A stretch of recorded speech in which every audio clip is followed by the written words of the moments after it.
नमस्कार, वंदे मातरम दोस्तों। Fact file नाम के इस चैनल में आप सभी का स्वागत है। तो ये फैक्ट फाइल की पहली वीडियो है, तो मेरी आप लोगों से बहुत विनती है कि इसे लाइक करिए, कमेंट करिए, शेयर करिए और सब्सक्राइब तो सभी को करना ज़रूरी है। तो मैं आपको बता दूं कि फैक्ट फाइल का निर्माण मैंने ऐसे मुद्दों को बताने के लिए किया है जिसके कुछ डीपली पार्ट हम आपको जानकारी दे पाएँ।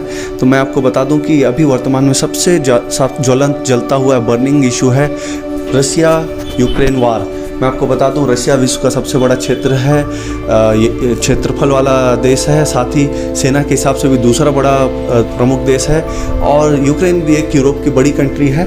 तो दोनों के बीच युद्ध छिड़ गया है। दोनों का इतिहास ये है कि पहले दोनों एक ही हुआ करते थे। 1991 में 15 देशों के साथ रूस और यूक्रेन भी सोवियत यूनियन से आज़ाद हुए। अब मामला ये हो रहा है कि जो पिछले कुछ समय से जो अपना यूक्रेन नाम का राष्ट्र है वो नाटो में शामिल होना चाहता है, और उसका कारण ये है कि वहाँ पे 2014 में एक रेफरेंडम हुआ था जिसमें वहाँ की जनता ने ये मत दिया था कि इसे नाटो में शामिल होना चाहिए। अब प्रो रसिया गवर्नमेंट हटा के प्रो वेस्ट गवर्नमेंट बना दी गई थी, जिसके राष्ट्रपति व्लादिमीर जेलेंस्की है, जो अभी तक राष्ट्रपति हैं। और रूस नहीं चाहेगा कि व्लादिमीर जेलेंस्की राष्ट्रपति रहे। उनको हटाना भी रूस का एक मकसद हो सकता है। अभी जो तात्कालिक कारण यहाँ युद्ध का है कि पूर्वी यूक्रेन में दो क्षेत्र हैं, डोनबस और डोनटस्क, उनको रशिया आज़ाद कराना चाहता है, और उसके लिए रिबेलियन समूह को उसने पूरा समर्थन दे के रखा है। डोनबस और डोनटस्क को भी उसने 23 तारीख को एक आज़ाद मुल्क घोषित कर दिया दोनों को। अब यहाँ पे रसिया ने अपनी सेना पूरी भेज दी है, और रूस के प्रमुख शहरों की उसने घेराबंदी कर दी है, और जल्द ही रूस हो सकता है उस पर पूरी तरह कब्जा कर ले। लेकिन यूक्रेन वाले भी रिटेलिएट कर रहे हैं, वो भी लड़ रहे हैं।